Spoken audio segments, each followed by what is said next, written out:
നമസ്കാരം. മലയാളി ന്യൂസിന്റെ പുതിയൊരു വീഡിയോയിലേക്ക് ഹാർദവമായ സ്വാഗതം. അപ്പോൾ കേരള തദ്ദേശ സ്വയംഭരണ തെരഞ്ഞെടുപ്പിന്റെ വിധി പുറത്തു വന്നിരിക്കുകയാണ്. ഈ ഒരു വിധിയിൽ ജനങ്ങൾ എങ്ങോട്ടാണ് തിരിഞ്ഞത്? വലത്തോട്ട് തന്നെ. ഇടത്തു നിന്നും വലത്തോട്ട് തിരിഞ്ഞിരിക്കുകയാണ്. കൈ പിടിച്ചു ഉയർത്തി എന്നൊരു വാക്യമായിരിക്കും ഇതിന് ഉചിതം. അപ്പോൾ നമ്മുടെ ഇരട്ടച്ചങ്കന്റെ പാർട്ടിക്ക് എന്താണ് സംഭവിച്ചത്? അതാണ് ചോദ്യം. എവിടെയാണ് പാളിയത്? ഇപ്പോൾ ഈ ഒരു റിസൾട്ട് ശരിക്കും പറഞ്ഞു കഴിഞ്ഞാൽ പിണറായി വിജയനും അതേപോലെ തന്നെ ഇടതുപക്ഷ പാർട്ടിക്കും ഒരു ഷോക്ക് തന്നെയാണ് ഇപ്പോൾ സംഭവിച്ചിട്ടുള്ളത്. അപ്പോൾ എന്തുകൊണ്ട് ഇങ്ങനെ സംഭവിച്ചു? ഈ ഒരു വിധി ട്രെൻഡാണോ എന്നുള്ള ചോദ്യത്തിന് അതേ എന്ന് വേണമെങ്കിൽ പറയാം. ഇനിയിപ്പോൾ 4-5 മാസങ്ങളേ ഉള്ളൂ 2026 നിയമസഭ ഇലക്ഷനിലേക്കുള്ള ദൂരം. അപ്പോൾ ഇതൊരു ട്രെൻഡാണോ എന്ന് ചോദിച്ചു കഴിഞ്ഞാൽ അതേ എന്ന് വേണമെങ്കിൽ പറയാം. അപ്പോൾ പിണറായി വിജയൻ കൊണ്ടു നടന്ന 10 വർഷത്തിന് ഒരു അന്ത്യം ആവാറായിട്ടുണ്ടെന്ന് വേണമെങ്കിൽ പറയാം. അതിനുള്ള ട്രെൻഡാണ് ഇവിടെ കണ്ടുവന്നിട്ടുള്ളത്. എന്തായാലും വളരെ നല്ല രീതിയിൽ കോൺഗ്രസ് ഈ ഒരു ഇലക്ഷനെ കൈകാര്യം ചെയ്തിട്ടുണ്ട്. ഇനിയും ഇതേപോലെ തന്നെ കൈകാര്യം ചെയ്തു കഴിഞ്ഞാൽ 2026 കോൺഗ്രസിന് അധികാരത്തിൽ വരാൻ സാധിക്കും. അതേപോലെ തന്നെ വളരെ നന്നായി തന്നെ BJPയും ഈ ഒരു തെരഞ്ഞെടുപ്പിനെ കണ്ടിട്ടുണ്ട്. അതുകൊണ്ട് തന്നെയാണ് തിരുവനന്തപുരം കോർപ്പറേഷൻ ഇങ്ങെടുത്തത്. അങ്ങനെ ആദ്യമായിട്ട് തിരുവനന്തപുരം കോർപ്പറേഷനിൽ ഒരു BJP മേയർ ഉണ്ടാവാൻ പോകുന്നു. ഇനി അത് ആരായിരിക്കും എന്നുള്ളതിൽ ഒരുപാട് ചർച്ച ഉണ്ടാവും.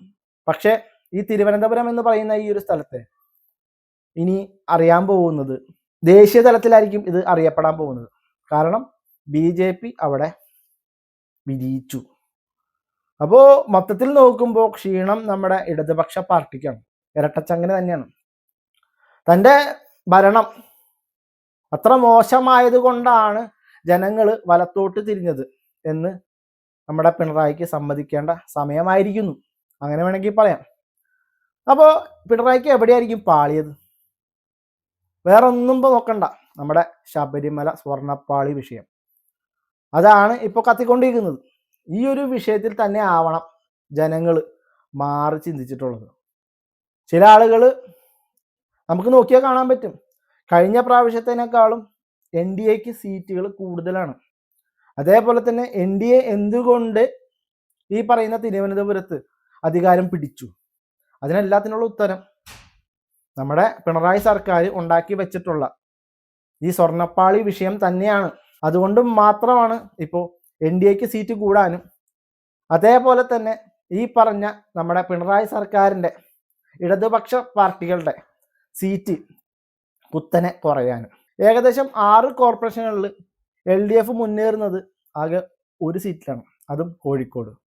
അവിടെയും UDFൻ്റെ ഒരു നല്ലൊരു മത്സരം അവിടെ കാണാൻ സാധിച്ചിട്ടുണ്ട്. അതേപോലെ തന്നെ കൊല്ലം കോർപ്പറേഷൻ LDFൻ്റെ ഒരു വലിയൊരു കോട്ട തന്നെയായിരുന്നു.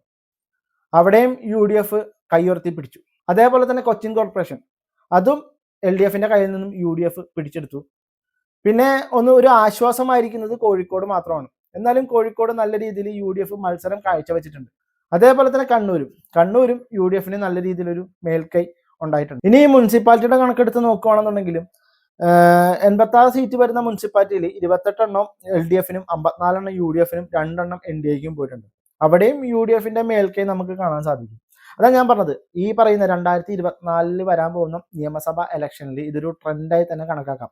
2010 ഈ ഒരു ട്രെൻഡ് നടന്നിട്ടുണ്ടായിരുന്നു. കാരണം തദ്ദേശ സ്വയംഭരണ തെരഞ്ഞെടുപ്പിൽ ഇതേപോലെ തന്നെ UDF നല്ല രീതിയിൽ വിജയം കൈവരിച്ചിരുന്നു. അന്ന് ആ ഒരു തദ്ദേശ സ്വയംഭരണ തെരഞ്ഞെടുപ്പ് കഴിഞ്ഞ പിന്നെ വന്ന നിയമസഭാ ഇലക്ഷനിൽ ഉമ്മൻചാണ്ടി സർക്കാരിന്റെ നേതൃത്വത്തിൽ നല്ലൊരു എന്താ പറയുക മിന്നുന്ന വിജയത്തിൽ തന്നെ അവർ സർക്കാർ രൂപീകരിച്ചിട്ടുണ്ടായിരുന്നു. അപ്പോൾ ഇതൊരു ട്രെൻഡ് തന്നെയാണ്.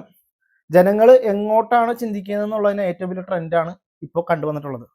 ഇനി ഇതിനെയൊക്കെ പൊളിക്കാനായിട്ട് നമ്മുടെ ഇടതുപക്ഷ സർക്കാരിന് സാധിക്കുമോ എന്നുള്ള കാര്യത്തിന് ഡൗട്ടാണ്. കാരണം 3-4 മാസങ്ങളേ ഉള്ളൂ ഇലക്ഷനിലേക്കുള്ളത്. ഇനി പുതിയ പുതിയ വിഷയങ്ങൾ ഉണ്ടാക്കി അത് കത്തിച്ച് ഊതി വീർപ്പിച്ച് ഇലക്ഷനിൽ ഒരു ശ്രദ്ധ നേടാൻ കഴിയുമോ എന്നുള്ള കാര്യത്തിൽ വളരെയേറെ ഡൗട്ടാണ്. അപ്പോൾ നല്ലൊരു മത്സരം കാഴ്ചവെച്ച 3 പാർട്ടികൾക്കും എൻ്റെ അഭിനന്ദനങ്ങൾ. അതേപോലെ തന്നെ വിജയിച്ച കാൻഡിഡേറ്റ്സിന് എൻ്റെ അഭിനന്ദനങ്ങൾ. അപ്പോൾ ഓക്കെ, ബൈ.